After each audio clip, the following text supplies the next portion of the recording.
May mga biyahe na nagsisimula bilang biro, may mga lakad na akala mo'y simpleng paglayo lang sa klase, sa stress, sa araw-araw na buhay, at may mga desisyong isang beses mo lang gagawin, dahil kapag inulit mo, hindi ka na makakabalik. Tatlo silang magkakaibigan, magkakakilala mula pa noong unang taon sa paaralan, magkakasama sa tawanan, sa talo sa exam, sa mga lihim na hindi sinasabi sa iba, si Apple, si Direk, at si Don, sa isang hapon na akala nila'y walang kakaiba, nauwi ang biruan sa isang pustahan, isang talo, isang hamon, isang desisyon na pupunta sila sa dulong parte ng norte, isang lugar na bihira ng banggitin, isang lugar na wala sa karaniwang mapa, isang lugar na kapag tinanong mo ang matatanda. Ang sagot lang nila'y katahimikan, habang papalayo ang kanilang sasakyan sa syudad, unti-unting nawawala ang mga palatandaan ng sibilisasyon. Ang mga ilaw sa daan ay kumakaunti, ang mga bahay ay nagiging anino na lamang. Ang signal ng telepono ay nagiging isang guhit. Hanggang tuluyang mawala, hindi nila namalayan kung kailan nagsimulang magbago ang paligid. Hindi nila napansin kung kailan naging mas makapal ang hangin, kung kailan ang mga puno ay tila masyadong matangkad. Masyadong malapit, parang may intensyong sumara sa paligid nila.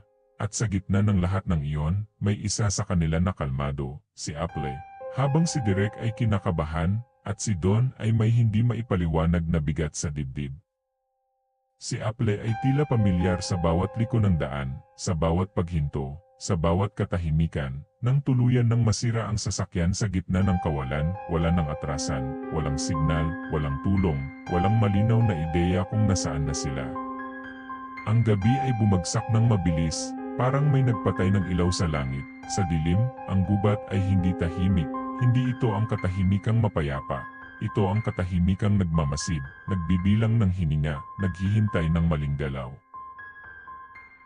Habang sila'y naglalakad, mas lalong nagiging mali ang pakiramdam ng lugar. Ang lupa ay parang laging basa, kahit walang ulan. Ang hangin ay may dalang amoy, amoy lumang dahon, amoy lupa, at amoy ng bagay na minsan nang nabuhay.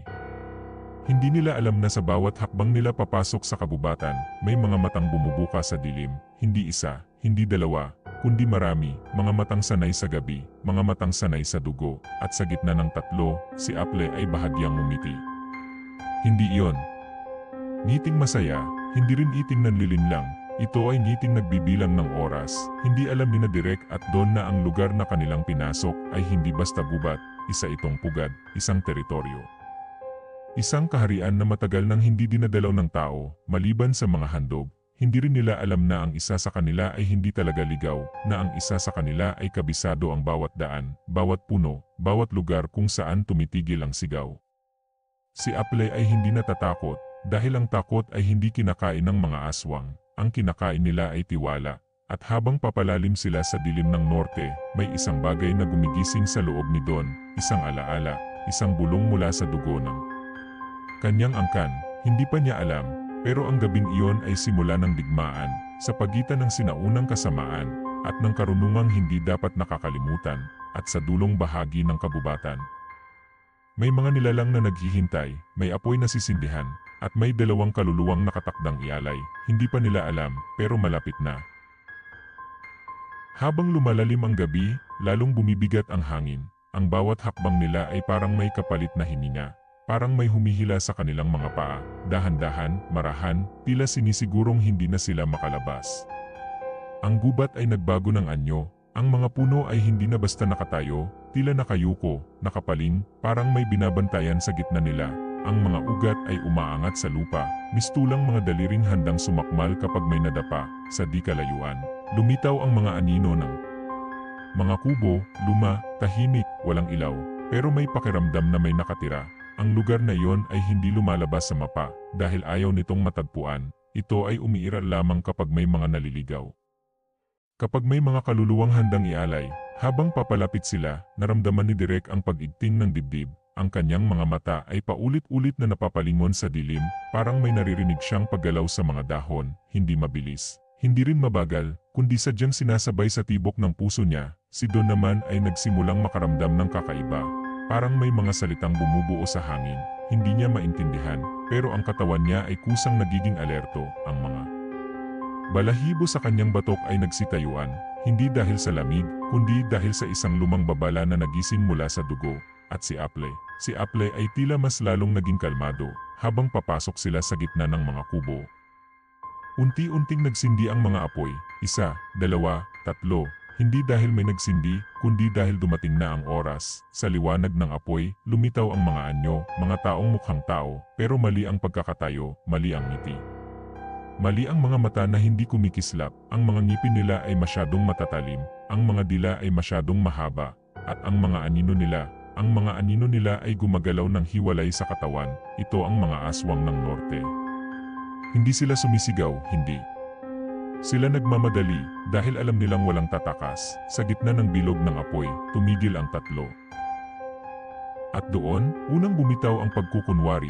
Si Apple ay huminto, huminga ng malalim, at dahan-dahang humarap sa dalawa. Sa liwanag ng apoy, nagbago ang kanyang mukha, hindi bigla, hindi marahas, kundi unti-unti. Parang isang maskarang matagal ng suot at ngayoy hinuhubad. Ang kanyang mga mata ay umitim, ang kanyang ngiti ay humaba, at ang kanyang anino ay tumangkad. May mga pakpak na gumalaw sa lupa. Si Apple ay hindi naligaw, siya ang gumabay. Ang lugar na ito ay tahanan niya, at ang mga nilalang sa paligid ay kanyang dugo. Hindi alam ni Direk at Don na sa bawat hakbang nila papunta rito, ang kanilang mga pangalan ay binubulong na sa hangin, pinaghahandaan. Pinagpipilian, si Direk ay unang napaluhod, hindi dahil may humawak sa kanya, kundi dahil ang takot ay mas mabigat pa sa katawan. Si Don naman ay napaatras, at sa sandaling iyon, may kumirot sa kanyang dibdib, parang may pumutok na selyo.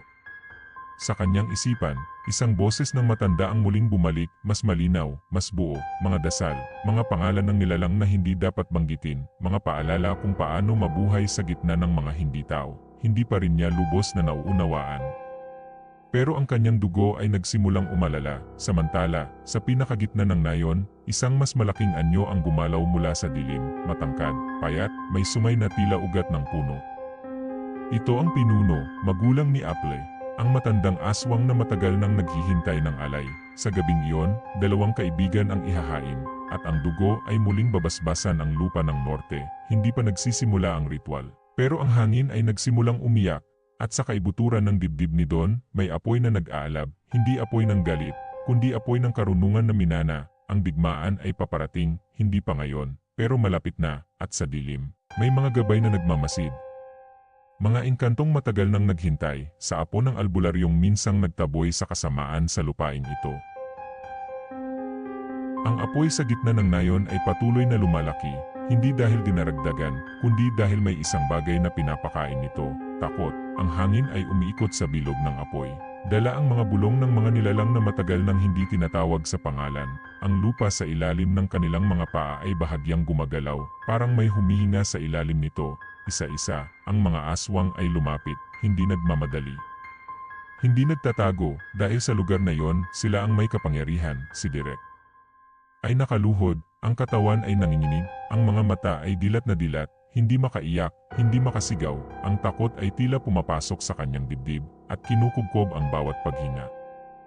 Si Apple ay nakatayo sa harap niya, ang anino nito ay mahaba, hindi naaayon sa apoy, ang anino ay may sariling galaw, parang may sariling isip, hindi na siya ang kaibigang kilala nila, ang anyo ng tao ay nananatili. Ngunit ang loob ay tuluyan ng nahubaran, siya ay anak ng pinuno, tagapagdala ng handog, at ang ngiti niya ay hindi na nagtatago ng anuman. Habang inihahanda ang ritual, ang paligid ay tila kumikiling, ang mga kubo ay nagiging mas makitid, ang dilim ay mas lumalapit. Parang sinisiguro ng lugar na walang puwang para sa pag-asa. Sa sandaling iyon, may pumutok sa isipan ni Don, hindi sigaw, hindi panaginip, kundi alaala, isang matandang lalaki, nakaupo sa ilalim ng punong balete. Ang kanyang mga kamay ay puno ng marka ng oras, ang mga mata ay matalim, hindi sa galit, kundi sa kaalaman. Ito ang kanyang lolo, ang albularyong minsang kinatakutan ng mga nilalang sa norte. Ang mga salita ng matanda ay bumalik sa kanyang dugo, isa-isa, parang mga piraso ng orasyon na matagal nang hinihintay mabuo.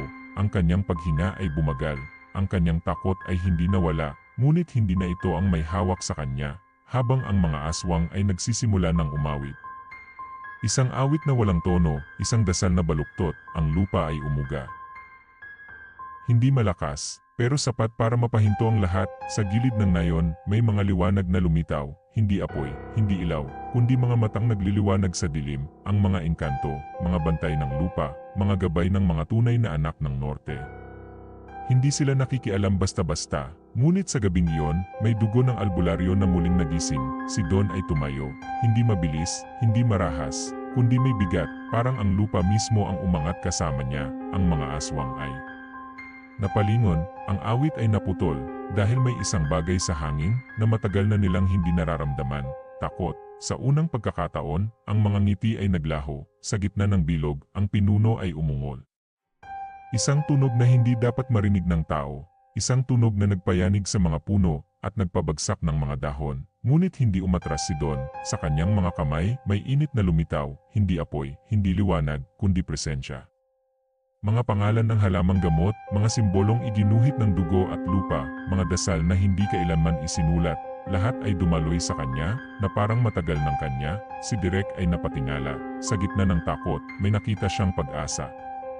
Manipis, ngunit totoo, ang ritual ay hindi natuloy, hindi pa, ngunit ang unang patak ng dugo ay bumagsak sa lupa, hindi alay, babala, at sa gabing iyon, alam ng lahat ng naroroon, tao, aswang, at engkanto, na ang lupang ito ay muling magiging larangan ng digmaan. Sa sandaling bumagsak ang unang patak ng dugo sa lupa, nagbago ang ihip ng hangin, ang apoy sa gitna ng nayon ay pumihit, tila iniiwasan ang isang presensyang mas matanda pa sa kanila. Ang mga aswang ay umatras, hindi dahil inutusan, kundi dahil kinilala nila ang amoy. Ito ang amoy ng mga albularyong minsang nagtakda ng hangganan, sa pagitan ng tao at halimaw. Ang lupa ay bahagyang bumuka, hindi bilang sugat, kundi bilang bibig na nagising mula sa mahabang pagkakatulog. Mula sa mga ugat ng mga punong balete, may mga aninong gumalaw, mga anyong hindi ganap na tao, hindi rin ganap na hayop. Sila ang mga gabay, mga nilalang na matagal nang nakatanikala sa lupain ito.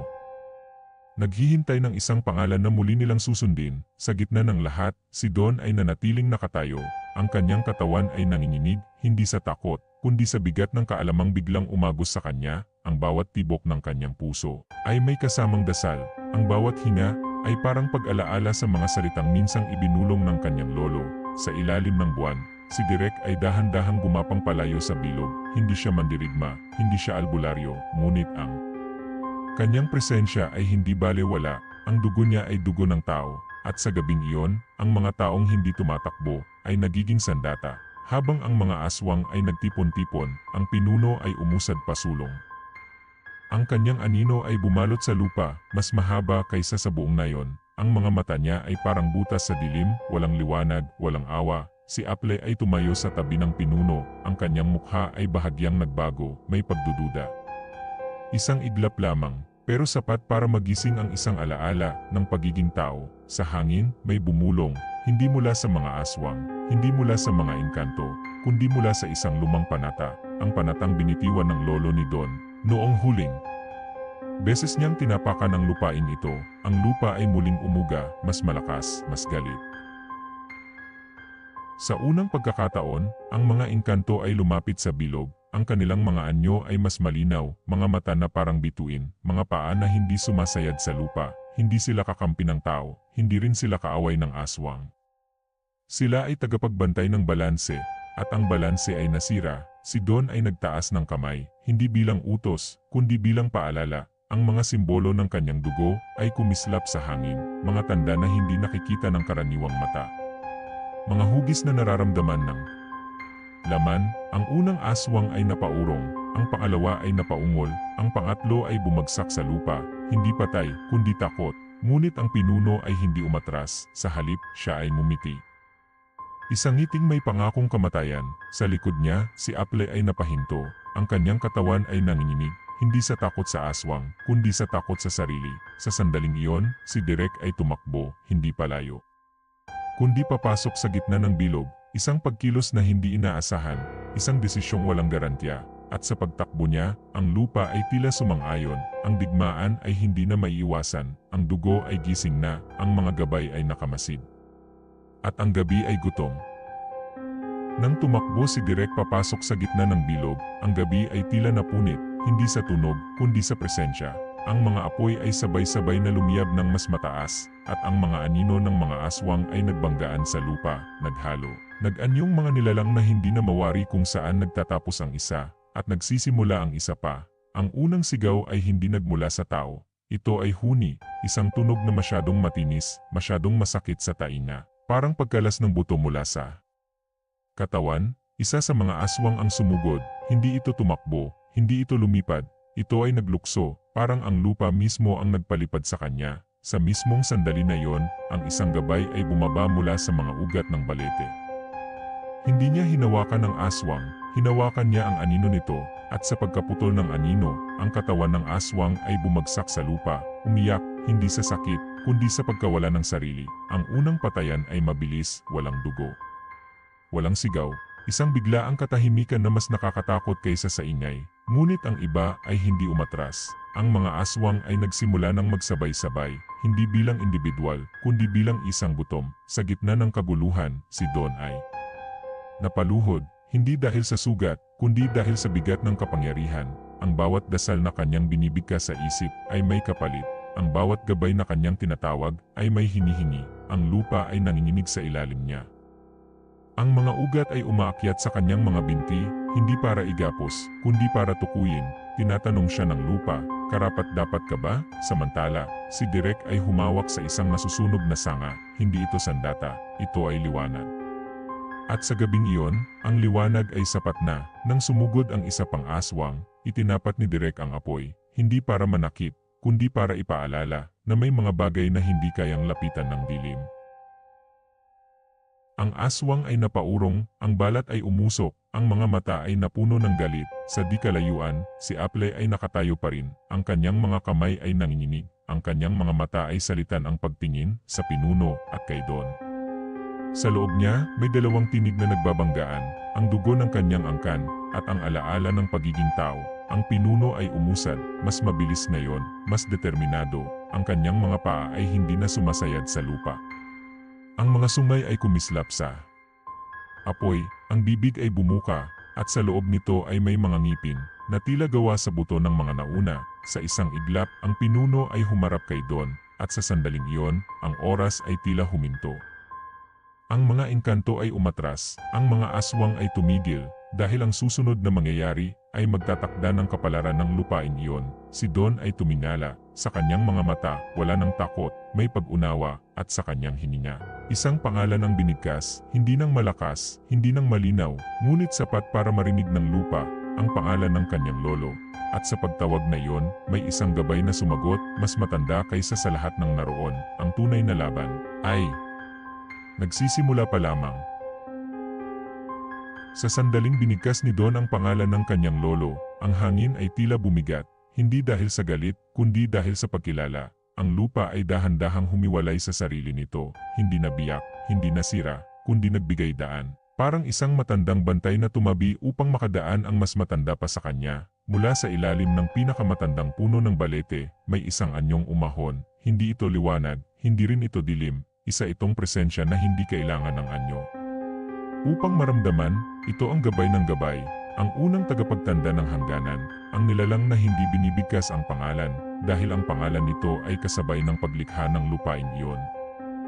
Sa pagdating nito, ang mga aswang ay sabay-sabay na paatras, ang kanilang mga katawan ay kusang nagbago, ang mga kuko ay humaba, ang mga likod ay yumuko, hindi bilang paghahanda sa pag-atake, kundi bilang paggalang na may halong takot.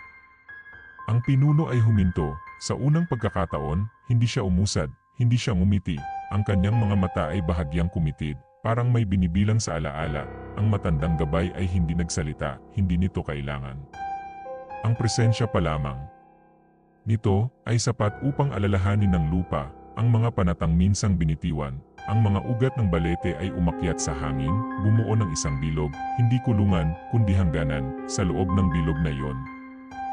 Nandoon sina Don, Direk, at Apple. Sa labas, ang mga aswang. Sa sandaling iyon, ang pagpili ay hindi na maiiwasan. Ang matandang gabay ay bahagyang lumingon kay Apple, hindi bilang hukom, kundi bilang saksi. Ang dugo ni Apple ay kumulo.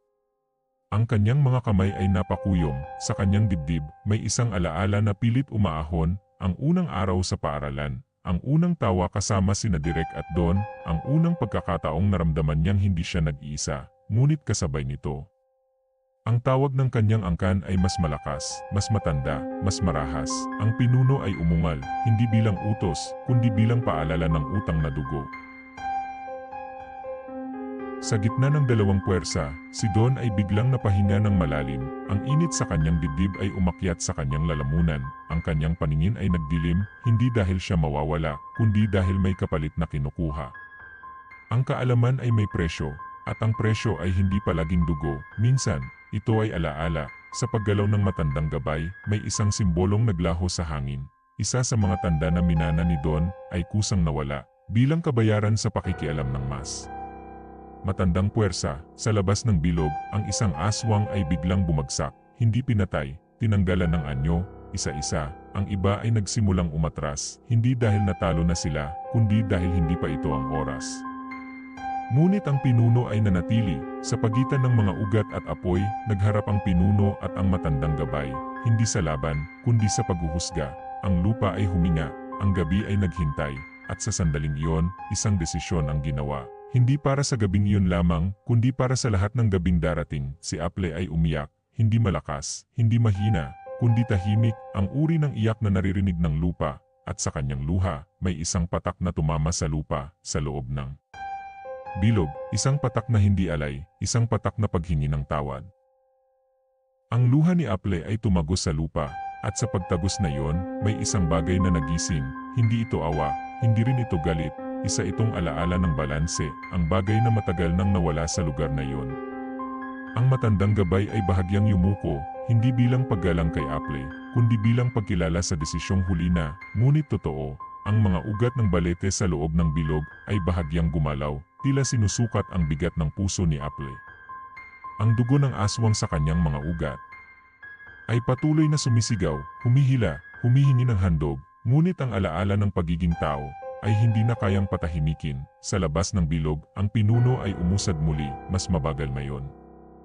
Mas maingat, hindi ito takot, ito ay pagkalkula. Alam ng pinuno na hindi na niya ganap na hawak ang anak, at sa mundong ginagalawan ng mga aswang, ang pagdududa ay kapantay ng kamatayan. Ang matandang gabay ay muling gumalaw, hindi nagsalita. Ngunit ang hangin ay nagbago ng direksyon, ang hatol ay hindi binibigkas, ito ay ipinaparamdam. Si Apple ay napaluhod, hindi dahil pinilit, kundi dahil hindi na niya kayang tumayo, dala ang bigat ng kanyang pinagmulan at piniling pagkatao. Ang kanyang anino ay humiwalay sa kanya, hindi tuluyan, ngunit sapat upang ipakita ang katotohanan. Ang anino ay may mga pakpak, ngunit ang katawan ay nanginginig sa lamig, ang hatol ay malinaw.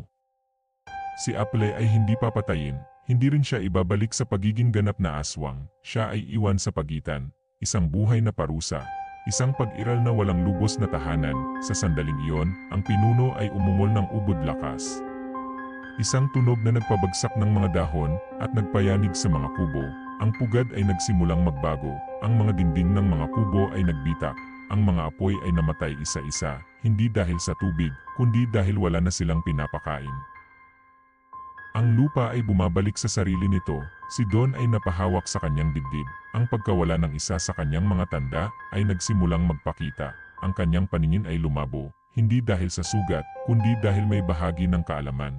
Na kusang umalis, hindi lahat ng minana ay maaaring manatili. Si Direk ay lumapit kay Don, hindi siya nagsalita, hindi niya kailangan. Ang presensya niya ay sapat upang ipaalala na ang laban ay hindi ginagawang mag-isa.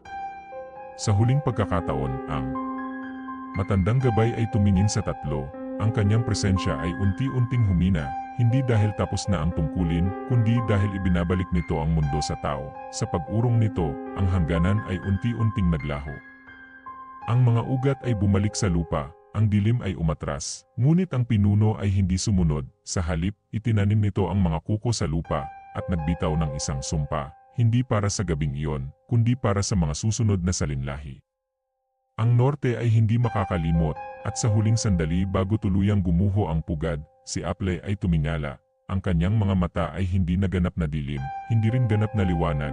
Ito ang mga mata ng isang nilalang, na alam ang kanyang kasalanan, at handang dalhin ito magpakailanman. Habang unti-unting gumuho ang pugad ng mga aswang, ang gabi ay hindi pa tapos. Ang lupa ay gumagalaw, hindi sa paglikas, kundi sa paghahanda sa isang huling pagdanak. Ang pinuno ay nanatili sa gitna ng nagbibitak na lupa. Ang kanyang anyo ay nagiging mas malinaw, mas malaki, mas baluktot, mas totoo. Hindi na niya kailangan ng mga kubo, hindi na niya kailangan ng takip. Sa sandaling iyon, siya ang norte mismo, malamig, matigas, at walang awa.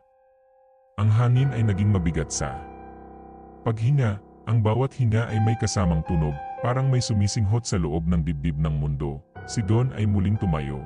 Kahit ang kanyang mga tuhod ay nanginginig, kahit ang kanyang paningin ay patuloy na lumalabo. Ang kanyang katawan ay kusang humarap sa pinuno, hindi bilang hamon, kundi bilang wakas. Ang matandang gabay ay hindi na bumalik, ang tungkulin nito ay tapos na, ang natitira ay desisyon ng tao. Si Derek ay tumayo sa tabi ni Don. Hindi siya may dalang kapangyarihan, hindi siya may dalang anting-anting, ang dala niya ay lakas ng loob, isang bagay na bihirang makilala ng mga aswang. Si Apple ay nanatili sa pagitan, hindi na bilang gabay, hindi na bilang kaaway, kundi bilang saksi. Sa huling pagpili, ang pinuno ay umatake, hindi sa bilis, kundi sa bigat. Ang bawat hakbang nito ay nagpayanig sa lupa. Ang bawat galaw ay may kasamang sigaw ng mga naunang inalay. Si Don ay nagtaas ng kamay. Ang natitira niyang mga tanda ay kumislap, hindi kasing lakas ng dati. Ngunit sapat, sa sandaling magtagpo ang kapangyarihan at kasamaan, may isang bagay na naputol, hindi laman, hindi buto, kundi panata. Ang sumpang itinanim ng pinuno sa lupa ay nagsimulang bumalik sa kanya. Ang dugo ng mga inalay ay humila pabalik. Ang lupa na kanyang sinakop ay tumangging sumunod. Si Derek ay sumigaw, hindi ng takot, kundi ng galit. At itinulak si Don palayo sa sentro. Sa sandaling iyon, si Apple ay kumilos, hindi bilang aswang, hindi bilang tao, kundi bilang anak. Tumayo siya sa harap ng pinuno. Ang kanyang katawan ay umilaw, hindi liwanag ng banal, kundi liwanag ng pagtanggi. Ang kanyang dugo ay bumaligtad sa tawag ng angkan. Ang kanyang anino ay tuluyang naputol. Sa isang iglap, ang pinuno ay huminto, hindi dahil natalo, kundi dahil nasaktan sa paraang hindi niya inaasahan. Ang lupa ay bumuka sa ilalim niya, hindi bilang bitag, kundi bilang libingan.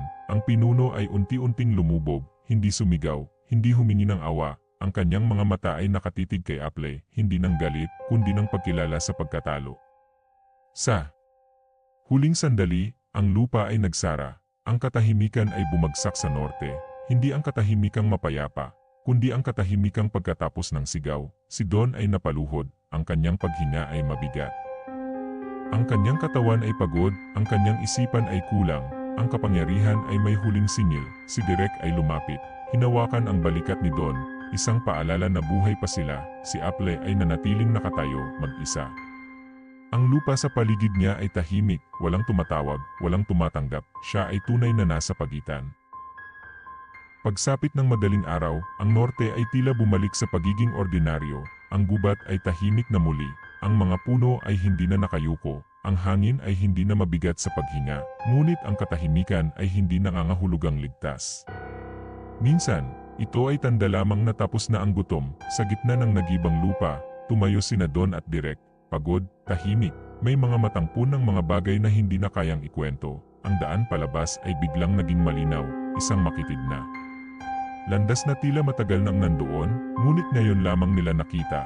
Hindi sila lumingon, dahil alam nilang may mga lugar na kapag nilingon mo ay sasama sa iyo pauwi, habang naglalakad sila palayo sa pugad. Nararamdaman ni Don ang kawalan, ang mga dasal na minsan niyang alam ay nagiging malabo. Ang mga pangalan ng halamang gamot ay unti-unting naglalaho sa alaala. Ang kaalaman ay hindi na kanya, natapos na ang tungkulin nito. Si Derek ay huminga ng malalim. Sa bawat hakbang, ang bigat sa kanyang dibdib ay unti-unting nababawasan. Ngunit may kapalit, isang takot na mananatili habang buhay. Ang takot na hindi lahat ng kaibigan ay talagang kaibigan sa di kalayuan. Ang liwanag ng umaga ay sumilip, hindi ito maliwanag, hindi rin mainit, ngunit sapat upang ipaalala na buhay pa sila. Sa likuran nila, si Apple ay nanatili, hindi siya sumunod, hindi rin siya tinawag. Ang lupa sa paligid niya ay walang galit, wala ring awa. Isa na lamang itong lugar na hindi na siya tinatanggap, ngunit hindi rin siya itinataboy. Siya ang bantay na walang pahinga, ang alaala ng kasalanan. Ang babalang hindi kailangang isulat, habang tuluyang lumalabas sina Don at Direk sa norte. Ang mga puno ay bahagyang gumalaw, hindi bilang paalam, kundi bilang pag-alala. Sa mga susunod na taon, may mga kwento na muling kakalat.